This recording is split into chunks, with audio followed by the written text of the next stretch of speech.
پھر سانپ کا ڈسا اتنا نہیں تڑپتا جتنا غیبت کا ڈسا ہوا انسان تڑپتا ہے۔ پھر سانپ میں اتنا زہر نہیں ہوتا جتنا اس گندی زبان میں زہر ہوتا ہے۔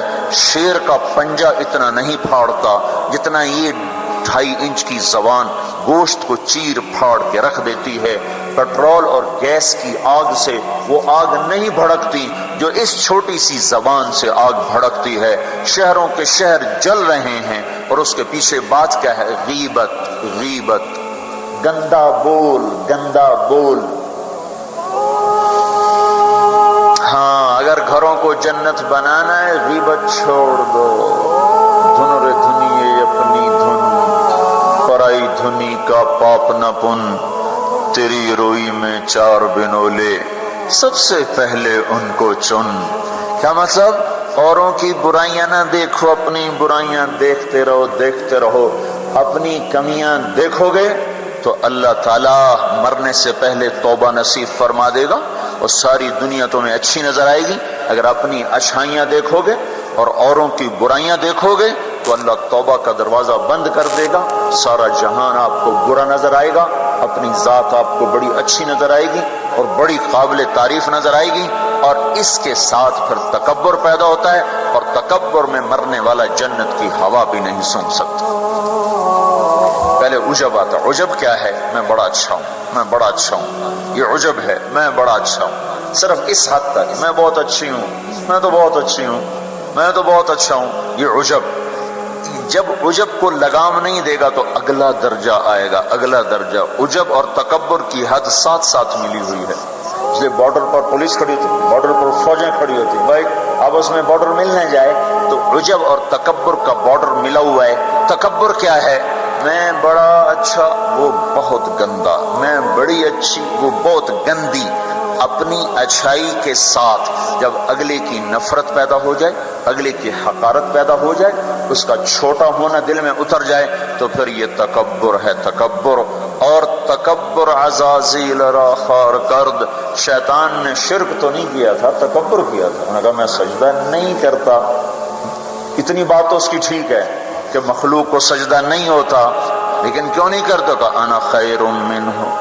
تو دو باتیں، اللہ نے زمین آسمان سے کہا میری مانو، ان کا یا اللہ ہم نہیں مانتے۔ اللہ نے شیطان سے کہا میری مانو، ان کا یا اللہ میں نہیں مانتا۔ تو زمین آسمان کو کچھ نہیں کہا، شیطان کو مردود کیا۔ کیوں؟ دونوں نے انا اردنا الامانۃ علی السماوات والارض والجبال، ہم نے آسمان، زمین، گلگت کے پہاڑوں کو کہا میری امانت اٹھاؤ، فابین ان یحملن منھا، اور کہنے نہیں اللہ ہم نہیں اٹھاتے، ہم نہیں اٹھاتے، ہم نہیں اٹھاتے، ان کو تو کچھ نہیں کہا۔ اللہ نے کہا وَإِذْ قُلْنَا لِلْمَلَائِكَةِ اسْجُدُوا لِآدَمَ فَسَجَدُوا إِلَّا إِبْلِيسَ، اللہ نے کہا سجدہ کرو، شیطان نے کہا میں نہیں کرتا۔ مَا مَنَعَكَ أَن تَسْجُدَ لِمَا خَلَقْتُ بِيَدَيَّ، تو سجدہ کیوں نہیں کرتا؟ زمین آسمان تم بوجھ نہیں اٹھا رہے؟ نہیں اللہ ہم نہیں اٹھائیں گے۔ شیطان تو سجدہ کیوں نہیں کر رہا؟ میں نہیں کر رہا۔ فرق کیا ہے؟ شیطان نے کہا میں نہیں کرتا۔ کیوں نہیں کرتے ہو؟ انا خیر منہ، میں اچھا ہوں، یہ برا ہے۔ خلقتنی من نار، میں آگ سے بنا، آگ اوپر جاتی۔ دیکھو نا، دیا سلائی کو آگ لگاؤ اور اس کو الٹا بھی کرو تو آگ اوپر جاتی، آگ اوپر جاتی۔ خلقتنی من نار وخلقتہ من طین، میں آگ سے، یہ مٹی سے۔ استخبرہ، وہ متکبر ہوا، نہ کہا دفع ہو جا۔ اچھا زمین آسمان نے کہا ابھی اللہ ہم نہیں اٹھاتے۔ اللہ کہا کیوں؟ واشفقنا منھا، یا اللہ ہمیں تیرا ڈر لگتا ہے، یا اللہ ہمیں تیرا خوف ہے کہ ہم تیری امانت اٹھا نہیں سکیں گے، اللہ ہماری ہمت نہیں کہ ہم تیری امانت۔ واشفقنا منھا، وہ ڈر گئے کہ یا اللہ ہمارا بس کا نہیں ہے۔ اللہ کا جاؤ معاف کر دیا۔ انہوں نے کہا میں اچھا، ان کا تو مردود ہے قیامت تک کے لیے۔ تو میرے بھائیوں بہنوں، ایک بہت بڑی آگ ہے جو جنگل کی آگ سے بھی زیادہ شدید ہے، اور یہ زبان کا غلط بول ہے، یہ غیبت ہے، یہ غیبت جو سب سے زیادہ انسانوں کو جہنم میں لے کر جائے گی، سب سے زیادہ انسانوں کو جہنم میں گرائے گی۔ عیسیٰ علیہ السلام گزر رہے تھے، ایک ڈاکو بیٹھا تھا پہاڑ کی چوٹی پر، اس کی نظر پڑی، اس کو خیال آیا میں کیا زندگی گزار رہا ہوں۔ انہوں نے کہا یا اللہ میری توبہ مجھے معاف کر دے، آئندہ تیرے نبی کا ساتھ دوں گا، اور یہ کہہ کر پہاڑ سے نیچے اتر آیا اور ساتھ چل دیا۔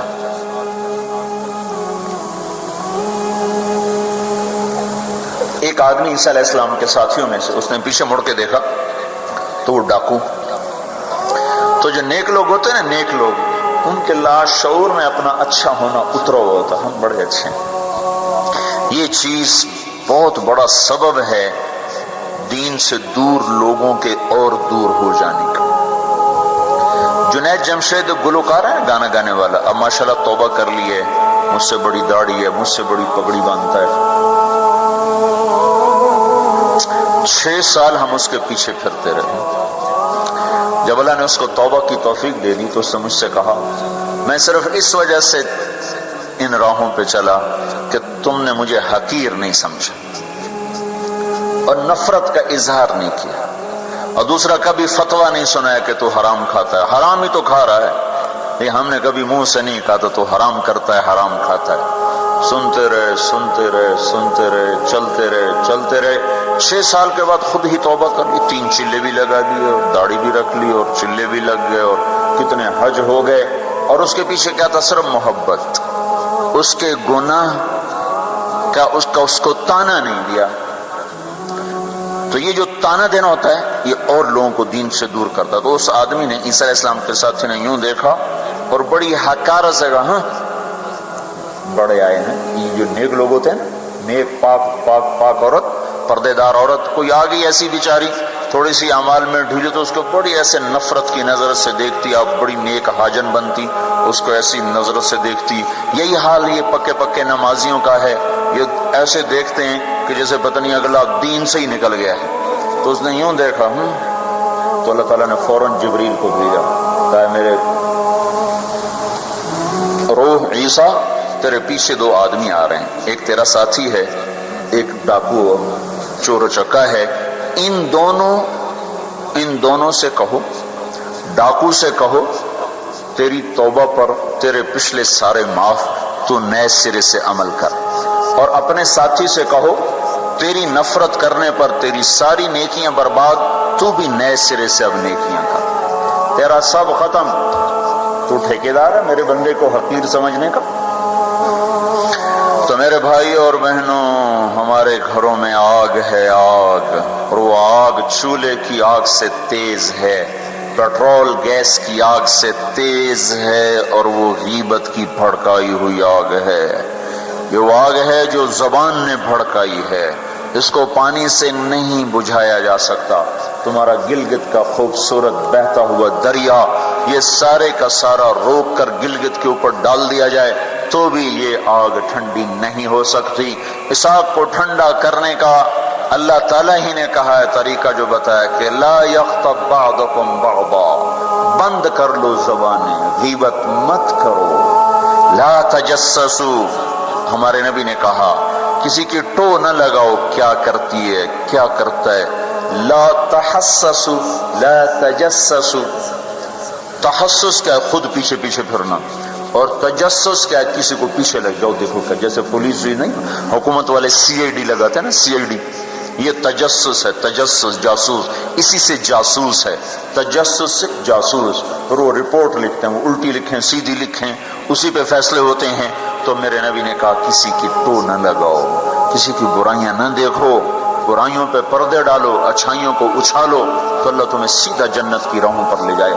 تو جہنم وہ ہے جس میں مسلمان مرد عورتوں کو ڈالا جائے گا جو نافرمانی کرتے، نماز چھوڑتے مر گئے، سود کھاتے مر گئے، حرام کھاتے مر گئے، رشوت لیتے مر گئے، نماز چھوڑتے مر گئے، روزہ چھوڑتے۔ ایک اور بتا دوں، یہ گناہ تو عام ہیں، بہنوں کو حق نہیں دیا اور اس کے ساتھ مر گئے۔ بہنوں کا حق ہے نا باپ کی جائیداد میں، ماں کی جائیداد میں، اگر باپ نے 3 روپے چھوڑے ہیں، ایک بھائی 2 بہنیں ہیں تو 1 روپیہ،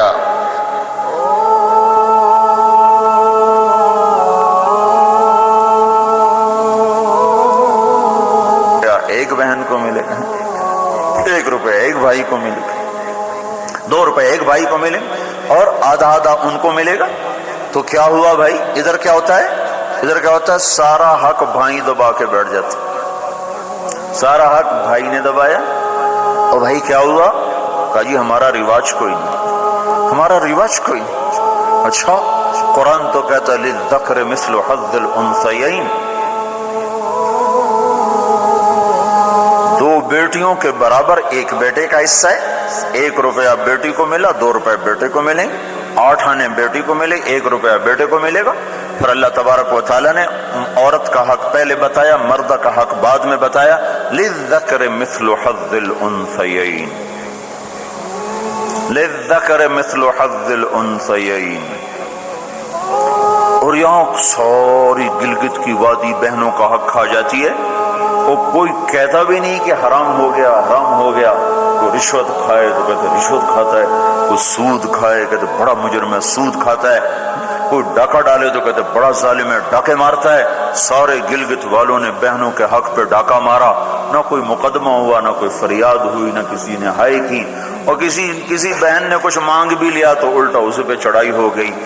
بہنوں کا حق کھاتا ہوا مر گیا، جنت کی ہوا بھی نہیں لگی. ماں کا حق کھا لیا، خامد مر گیا، اللہ نے ماں کا حق رکھا ہے. اولاد ہے تو 8واں حصہ ماں کا ہے، اولاد کوئی نہیں 4تھا حصہ ماں کا ہے. باپ مر جاتا ہے، مائیں بیچاری فقیر بن کے بچوں سے خیرات مانگتی ہیں، حالانکہ اللہ نے خامد کیا حق میں سے 1/8 ماں کا حق رکھا تھا، کوئی نہیں دیتا. ماؤں کا حق ہڑپ، بہنوں کا حق ہڑپ، اور پھر اس کے ساتھ یہ احساس بھی نہیں ہے کہ میں مجرم ہوں، میں نے ظلم کیا ہے. یہ احساس ختم ہو گیا ہے. تو بھائیوں میری بہنوں، اللہ نے جہنم کو بنایا ہے نافرمان مسلمان مرد عورت کے لیے. اگر توبہ نہ کی تو اس میں جانا ضرور ہے. جو ہے نا آخری آدمی جو نکالا جائے گا، جب وہ نکالا جائے گا تو اللہ تعالیٰ کہیں گے اس کو نکالو، ایک آدمی دوزخ میں اس کو نکالو. تو وہ جبریل آ کر کہیں گے بھی اس کو نکالو. تو دوزخ کا فرشتہ مالک کہے گا کہ دوزخ نے ایک کروٹ بدلی ہے، اس میں ہر چیز کو اس نے الٹا پلٹا کے پھینک دیا ہے، مجھے سمجھ میں نہیں آ رہا وہ کہاں پڑا ہوا ہے. تو جبریل کہیں گے یا اللہ وہ مالک کو پتہ نہیں چل رہا وہ کہاں پڑا ہوا ہے. تو اللہ تعالیٰ کہیں گے جاؤ فلاں پتھر کے نیچے دبا پڑا ہے. میں نے پتھر بتایا تھا نا، پتھر کیا ہوتا ہے جس کے نیچے پہاڑ بھی پگھل کے پانی بن جائیں گے. اللہ تعالیٰ کہیں گے فلاں دوزخ کے کونے میں پتھر کے نیچے ہے.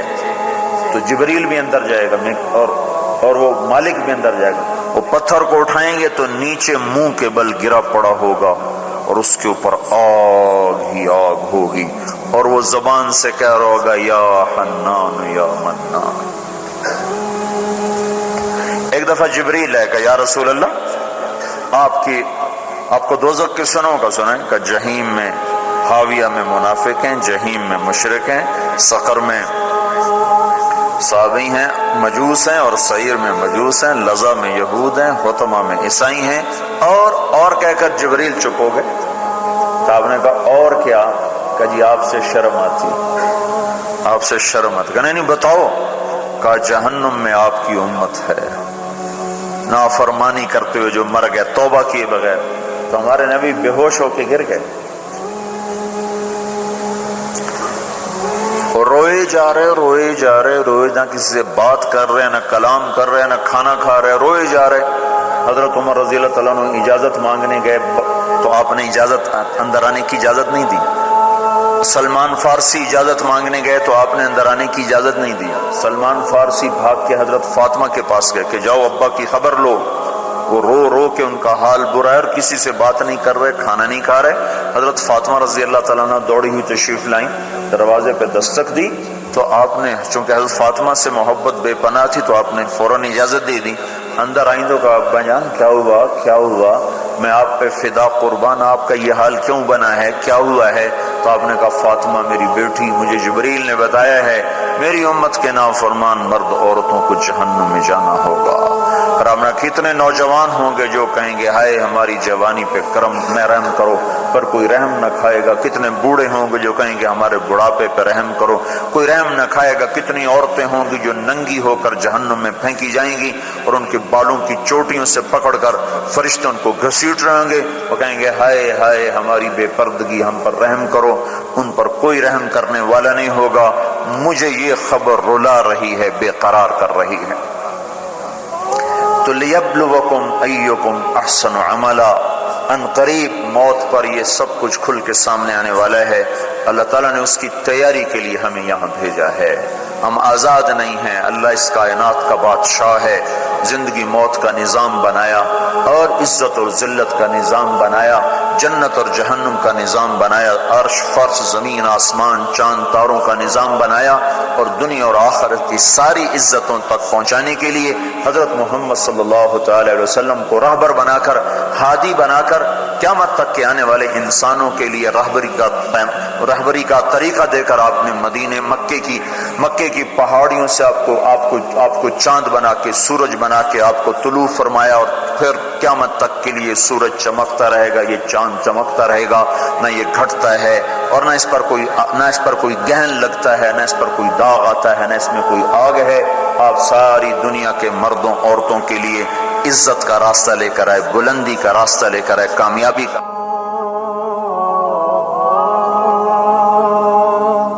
جو میرے عزیزو، اللہ تعالیٰ نے ہمیں ہر نماز کی بڑی اہمیت بتائی ہے، ہر نماز کی، لیکن خاص طور پر جمعے کی بڑی فضیلت ہے، اور جمعہ بھی رمضان المبارک کا ہو تو اور زیادہ وہ باعث برکت ہے، قابل رحمت ہے۔ تو روزے کا بھی اہتمام ہو اور ساری نمازوں کا اہتمام فرمائیں، کوئی باجماعت پڑھنے کی کوشش کریں، کوئی جماعت سے رہ جائے تو پھر اس کو چھوڑیں نہیں، اسے ضرور پڑھ لیں، کہ نماز کی اللہ تعالیٰ نے جتنی تاکید قرآن میں کی ہے اور کسی کی اتنی تاکید نہیں کی، اور اللہ تعالیٰ نے 10 دفعہ اقیموا الصلاۃ اقیموا الصلاۃ اقیموا الصلاۃ وآتوا الزکاۃ، تو 10-12 دفعہ اللہ نے قرآن میں براہ راست حکم کیا اقیموا الصلاۃ وآتوا الزکاۃ۔ اور ادھر اللہ پاک کی رحمت کے دروازے کھلے ہوئے ہیں، اللہ کا عرش پہلے آسمان پر ہے، جنت کے دروازے کھل چکے ہیں، جہنم کے دروازے بند ہو چکے ہیں، اور میرے نبی کا فرمان ہے کہ اگر میری امت کو پتہ چل جائے رمضان کیا ہے تو تمنا کریں گے کہ سارا سال ہی رمضان ہو، اتنی اللہ کی رحمت ہوتی۔ اللہ نے فضل فرمایا، صرف 1 مہینے کے لیے ہمیں اللہ تعالیٰ نے اس کا پابند کیا۔ تو میرے بھائی بہنوں، اس مہینے کو قیمتی بناؤ، کسی سے ہم لڑے ہوئے ہیں ہم صلح کر لیں، مرنے والے سے پوچھو کہ لڑائی کا کیا نقصان ہوتا ہے، مرنے والے سے پوچھو دنیا کی دوڑ کا کیا نقصان ہوتا ہے، مرنے والے سے پوچھو ماں باپ کی نافرمانی کا کیا انجام ہوتا ہے۔ امام بخاری رحمۃ اللہ علیہ نے ایک واقعہ نقل کیا ہے کہ ایک گاؤں میں ایک نوجوان کو دفن کیا گیا، تو عصر کے بعد اس کی قبر پھٹتی اور وہ قبر سے نکلتا، اور اس کا چہرہ گدھے کا ہوتا تھا، اور وہ 3 دفعہ گدھے کی آواز نکالتا تھا، پھر وہ قبر میں گرتا تھا، قبر مل جاتی تھی۔ تو لوگوں نے اس کی ماں سے پوچھا کہ یہ کیا چکر ہے؟ تو اس کی ماں نے بتایا کہ شرابی تھا، شراب پیتا تھا، تو میں اسے روکتی تھی نہ پیا کر، تو آگے مجھے کہتا تو کیا گدھے کی طرح آوازیں نکالتی رہتی ہے، مجھے نہ سنایا کرو۔ تو اللہ تعالیٰ نے تھوڑا سا اس کا انجام دکھا دیا کہ ماں باپ کو اس طرح تکلیف دینے سے کیا ہوتا ہے۔ تو بھائیو، ایک تو ہم نماز کو زندہ کریں۔ میرے نبی نے کہا جعلت قرۃ عینی فی الصلاۃ، نماز روزے سے بڑا فرض ہے، میری آنکھوں کی ٹھنڈک نماز میں ہے۔ اور جب آپ دنیا سے تشریف لے جا رہے تھے تو آپ نے پورے دین کو 2 لفظوں میں بیان کیا، ایک ہے حقوق اللہ، ایک ہے حقوق العباد، اور ایک ہے بندگی اور ایک ہے معاشرت۔ تو آپ نے فرمایا الصلاۃ، جب آپ دنیا سے تشریف لے جا رہے تھے آپ نے حضرت ام عائشہ رضی اللہ عنہا علیہ السلام کے سینے پر یوں سر رکھا ہوا تھا، اس طرح کر کے ایسے، اور عائشہ نے آپ کو سہارا دیا ہوا تھا، اپنے سینے پر لٹایا ہوا تھا۔ تو تو آپ فرما رہے تھے الصلاۃ وما ملکت ایمانکم، میری امت ایک نماز نہ چھوڑنا اور ایک میری امت کے غریب طبقے پر رحم کرنا، ان کے ساتھ آسانی کا سلوک کرنا، ان پر سختی نہ کرنا، ان سے نرمی کا سلوک رکھنا۔ پھر الصلاۃ وما ملکت ایمانکم، نماز نہ چھوڑنا، نماز نہ چھوڑنا، نماز نہ چھوڑنا، اور آخری الفاظ بھی یہی تھے الصلاۃ الصلاۃ الصلاۃ، نماز نماز نماز۔ پھر فرمایا اللہم الرفیق الاعلی۔ بالیا ہوتا ہے، وہ عام طور پہ ایک میٹھا زہر ہے جو اس بیچارے کو پلا دیا جاتا ہے، اس کی حیثیت سے بڑھ کر اس کا تعارف کرایا جاتا ہے، اس کی حیثیت سے بڑھ کر اس کی تعریف کی جاتی ہے، وہ پھر یہ سمجھنے لگتا ہے شاید میں واقعی ایسا ہی ہوں، پھر وہ اللہ کی نظروں سے گرنا شروع ہو جاتا ہے۔ اس لیے میں یہ ایک بات تو آپ سب حضرات کی خدمت میں عرض کروں گا، آج تو اللہ کو کوئی نہیں جانتا، میں کون ہوں جسے ہر کوئی جانتا ہے کہ مولانا طارق جمیل تعارف کے محتاج نہیں، میں تو ایک گندے نطفے سے بنا ہوا انسان، کل کو مٹی آج بھی مٹی، مٹ جانے والی شے۔ آج کی دنیا تو ایسی غفلت کی دنیا ہے کہ اللہ کوئی نہیں پہچانتا۔ اس وقت تو اللہ بھی محتاج تعارف ہو چکے ہیں۔ محتاج کا لفظ میرے آپ کے لیے نہ کہ اللہ کی ذات، کہ اللہ تو ہر چیز سے پاک ذات ہے، لیکن جو اس کو مانتے ہیں آج وہ بھی اللہ کو نہیں جانتے کہ اللہ کون ہے۔ تو میں اور آپ تو بڑے چھوٹے انسان ہیں، ہماری کوئی حیثیت نہیں ہے۔ تعارف ضرور کروایا جائے پر بڑے نپے تلے الفاظ کے ساتھ، جس سے اگلے کا مزاج خراب نہ ہو، بلکہ وہ بھی اپنی حیثیت میں رہے، اپنے دائرے میں رہے۔ ہمارے استاد صاحب رحمۃ اللہ علیہ جن سے بخاری پڑھی وہ فرمایا کرتے تھے علم کی دو قسمیں ہیں، ایک وہ جو کسی کے ذریعے سے حاصل ہو، اس کو کہتے ہیں حصولی حاصل ہو، ایک وہ جو میں خود جانتا ہوں، اسے کہتے ہیں وجودی۔ وزن میں وجودی علم کی طاقت حصولی علم سے زیادہ ہوتی ہے۔ ایک چیز میں خود دیکھ رہا ہوں، ایک بتا رہا ہے، دونوں میں فرق ہے۔ شنیدہ کہ بون مانند دیدہ، یہ ایک فارسی کی مثال ہے، اسی کو عربی میں لیس الخبر کالمعاینہ، دیکھا سنا برابر نہیں ہے۔ تو علم وجودی کی طاقت حصولی سے زیادہ ہوتی ہے، سوائے ایک جگہ کیا، جب آدمی کی تعریف ہوتی ہے ان چیزوں کے ساتھ جو اس میں نہیں ہیں، تو وہ وہاں بیچارہ دھوکہ کھا جاتا ہے، وہ سمجھتا ہے یہ جو کہہ رہے ہیں نا ٹھیک ہی کہہ رہے ہیں، حالانکہ وہ اچھی طرح جانتا ہے کہ میں ایسا نہیں ہوں جیسا یہ کہہ رہا ہے، لیکن تھوڑی دیر کے لیے اس پر بھی ایک نشہ طاری ہو جاتا ہے، واقعی ایسا ہی ہوں۔ تو اس لیے میں نے یہ عرض کیا کہ آپ لوگوں کی تو مجبوری، آپ کے پاس افسران آتے ہیں، ان کی تعریف نہ کرو تو پھر وہ آپ کو کوئی ڈونیشن نہیں دیں گے، ان کو آپ بڑھا چڑھا کے ارسطو نہ بناؤ، جعلی نیوز نہ بناؤ۔ یہ وہ پچھلے دنوں نا جب وہ حکومت نے تعلیم میٹرک تک مفت کا اعلان کیا تو میں سیالکوٹ میں ہماری جماعت گئی تھی، تو وہاں چاکنگ ہوئی تھی دیواروں پر، وقت کا سر سید پرویز الہی، بھائی اس سے بڑی بے عزتی سر سید کی اور نہیں ہو سکتی۔ جس آدمی نے تن من دھن قربان کر دیا امت کو کسی رخ پر لانے کے لیے اور اس گرداب سے نکالنے کے لیے کہ یہ کچھ دنیا کو بھی سمجھنے والے بنے۔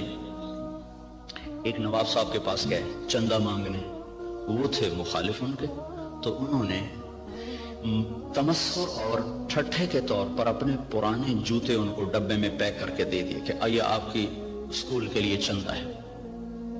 وہ لے گئے علی گڑھ، کھول کے دیکھا تو پرانے جوتے، تو انہوں نے اس کو بازار میں فروخت کیا، وہ کچھ 4 آنے 8 آنے کے بکے، وہ جمع کر کے رسید کاٹ کر لیٹر میں ڈال کے بھیج دی کہ آپ نے جو ہمیں چندہ دیا تھا وہ ہم نے بازار میں بیچا، اس کے اتنے پیسے ہم نے وصول پائے، اس کی رسید آپ کی خدمت میں پیش کر رہا۔ جو آدمی ایسے ذلیل ہو کے کسی کنارے پہنچاؤ، وقت کا سر سید پرویز الہی، مگر اس سے بڑی بے عزتی آج تک سر سید کی نہیں ہو سکتی۔ تو خیر یہ ہمارے موضوع کی بات نہیں تھی، لیکن مجھے اپنی جان بھی تو بچانی ہے نا۔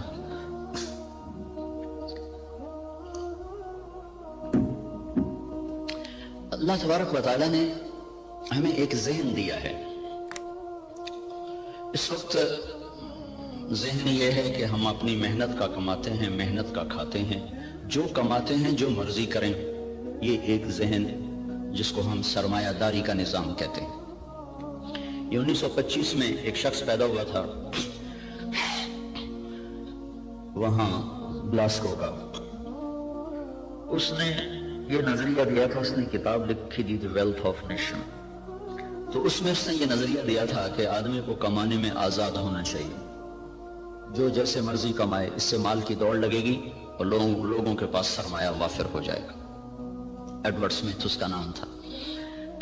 اس کے مقابلے میں ایک نظریہ تھا جو کارل مارکس نے دیا کہ سب کچھ نیشن کا ہے، حکومت کا ہے، کسی کا کوئی حق کوئی نہیں، حکومت اس کو صحیح طور پر تقسیم کرے گی.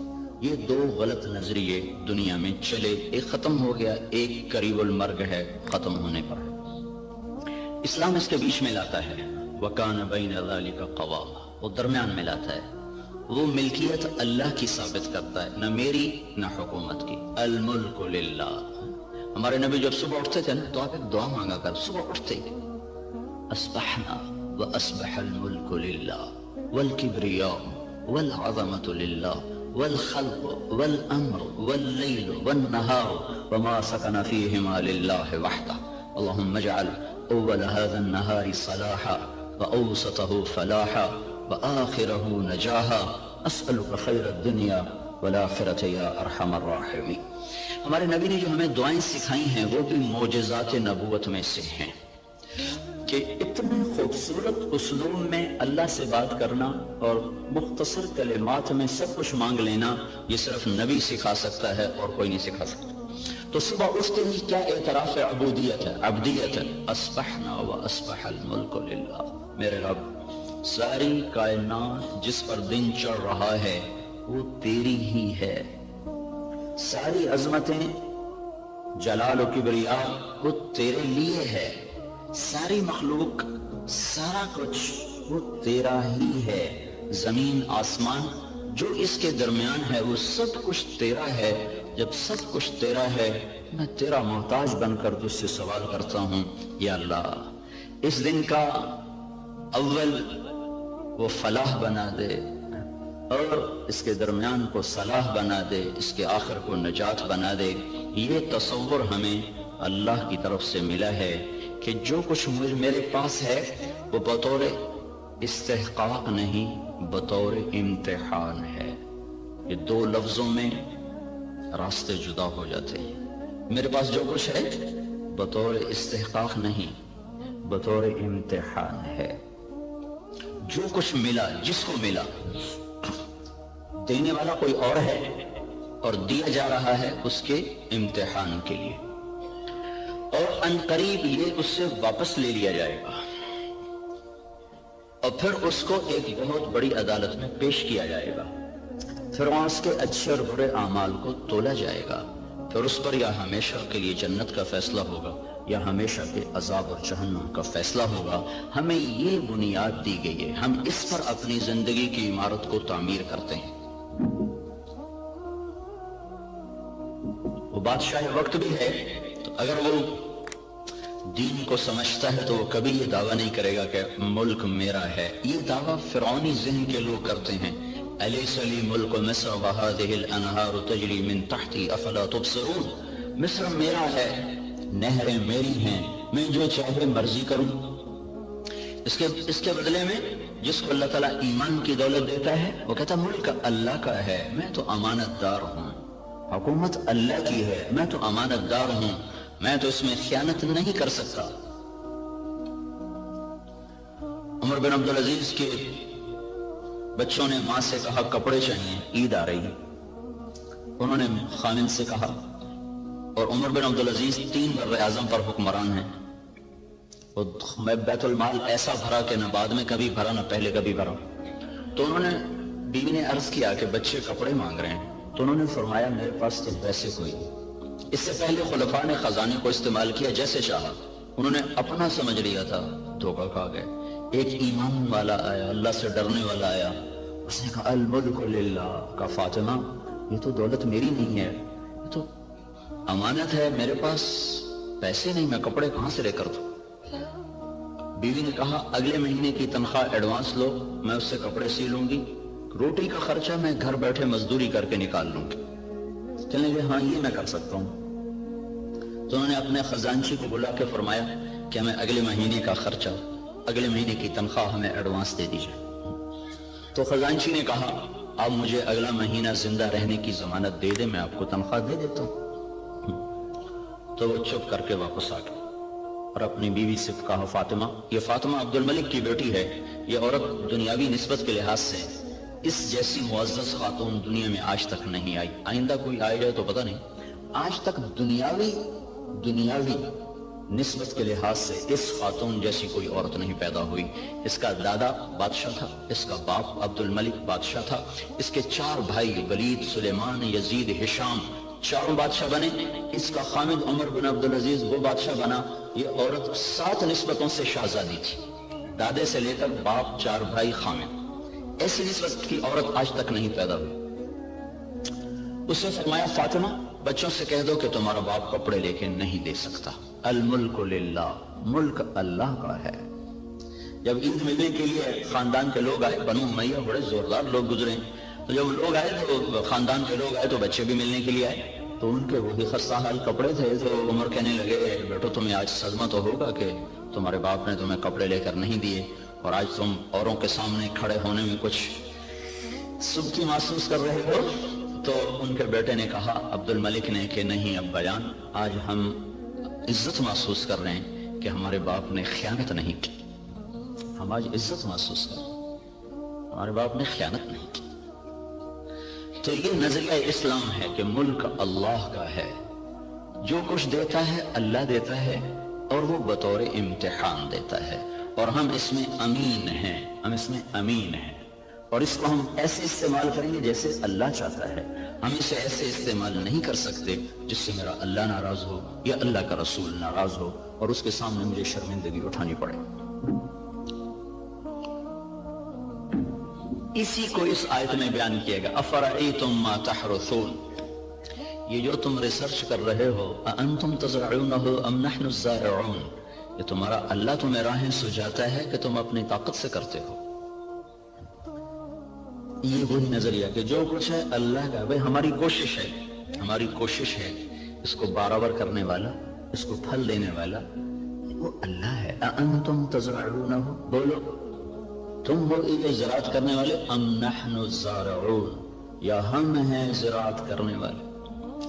ان اللہ فالق الحب والنوا، کسی سائنسدان میں یہ طاقت ہے کہ زمین میں پڑے ہوئے دانے کو پھاڑ کے دکھا دے؟ کسی میں یہ طاقت ہے کہ وہ جڑوں کو اپنے حکم کے ساتھ چلانا شروع کرے، وہ تنے کو اپنی طاقت سے اٹھانا شروع کرے؟ کسی میں یہ طاقت ہے کہ وہ زمین کی رگوں سے غذا کو سمیٹ کر درخت کو پہنچائے اور پھر اس کے اندر رنگ بھرے، اس کے اندر ذائقے بھرے، اس کے اندر مٹھاس بھرے اور اس کے اندر تاثیرات کو بھرے، اس کے اوپر چھلکے کو لائے، کسی کو کاشوں میں بھر دے، کسی کو دانوں میں بھر دے، کسی کو میں گٹھلی بنا دے، کسی کو میں مٹھاس ڈال دے، کسی میں کھٹاس ڈال دے؟ تو آسمان والا دعویٰ کر رہا ہے لو نشاء لجعلناہ حطاما، میں چاہوں تو تمہاری کھڑی کھیتیوں میں سے پھل کھینچ دوں اور کھڑی کو بھوسا بنا دوں، فظلتم تفکرون، بیٹھے باتیں کرتے رہ جاؤ۔ انا لمغرمون، ارے قرضے چڑھ گئے بھائی، بل نحن محرومون، بلکہ سب کچھ چھوٹ گیا، بھول ہی گیا۔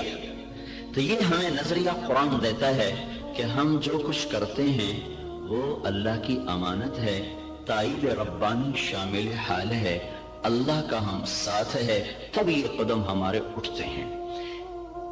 اس نظریے والے کی تحقیق اور ریسرچ پر بھی وہی کچھ ہوتا ہے جو ایک کافر کی ریسرچ پر ہوتا ہے۔ تو فرق کیا ہے اس نظریے کے ساتھ ایوب ریسرچ آنا اور اللہ کے انکار کے ساتھ کسی لیبارٹری میں جانا؟ نتیجہ تو دونوں کو اللہ دے دیتا ہے، اس کو بھی دے دیتا ہے، اس کو بھی دے دیتا ہے۔ تو لیکن اس کا فرق کیا ہے؟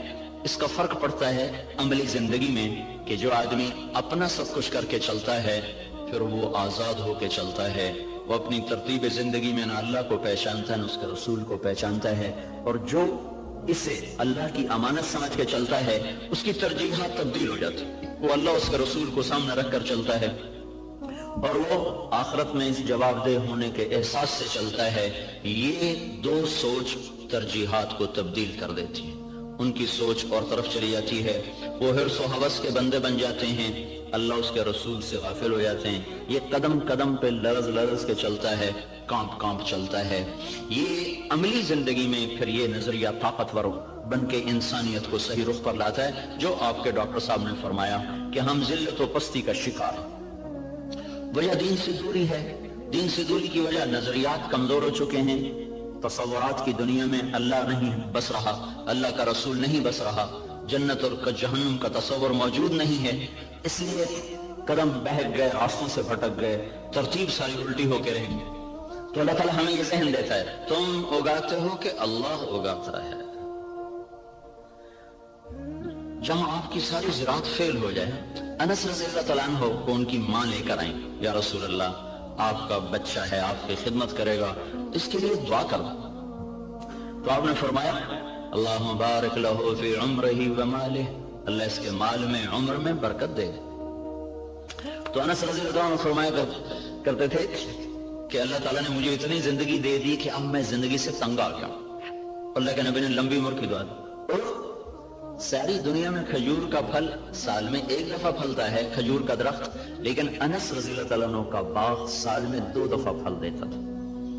وہ گرمی میں بھی پھل لیتا تھا، سردیوں میں بھی پھل لیتا تھا، نہ ٹیکنالوجی تھی، نہ سائنس، نہ کچھ، صرف اللہ کے نبی کی دعا تھی کہ یا اللہ اس کے رزق میں برکت عطا فرما۔ تو ان کے پھل سال میں 2 دفعہ آتے تھے۔ وہ کھجور تو ویسے ہی بہت دیر کے بعد پھل لیتی ہے۔ سلمان فارسی آئے کہ یا رسول اللہ آزادی تو ملی پر نہ ملنے کے برابر کا، کیوں؟ کہ وہ یہودی نے کہا ہے 100 پودے کھجور کے لگاؤ، جب وہ پھلدار ہو جائیں تب تمہیں آزاد کروں گا۔ اب کھجور جلدی پھل لینے میں آ جاتی ہے، وہ تو وہی دور تھا جو پرانے زمانے کی کھجوریں تھی جو چڑھ کوئی 10 سال کے بعد پھل دینا شروع کرتی تھی۔ تو میری آزادی تو پھر نہ ہونے کے برابر، اچھا چلو مجھے لے چلو۔ 3-4 سال پہلے وہ جگہ میں دیکھنے گیا تھا جہاں وہ باغ تھا، انہوں نے باڑ لگائی ہوئی ہے، اس کے چاروں طرف باغ تو نہیں ہے، وہ خالی جگہ ہے وہاں موجود۔ تو آپ نے کھجور اٹھاتے اور لگا دیتے، کھجور اٹھاتے لگا دیتے، سال کے اندر اندر ساری کھجوریں بڑھ کے پھل دینے لگے، صرف 1 سال۔ ایک کھجور اٹک گئی، یا رسول اللہ ایک کھجور نہیں اٹکی، کیا ہوا؟ تو حضرت عمر بولے یا رسول اللہ وہ میں نے لگائی تھی، کہ تیرا بھلا تو نے کیوں لگائی تھی؟ پھر آپ تشریف لے گئے، پھر آپ نے اپنے ہاتھ سے لگایا، سال کے اندر وہ پھلدار ہو گئی۔ اب یہاں ساری سائنس بھی فیل ہے، ٹیکنالوجی بھی فیل ہے۔ انتم تزرعونہ ام نحن الزارعون، تم اگاتے ہو کہ تمہارا اللہ اگاتا ہے؟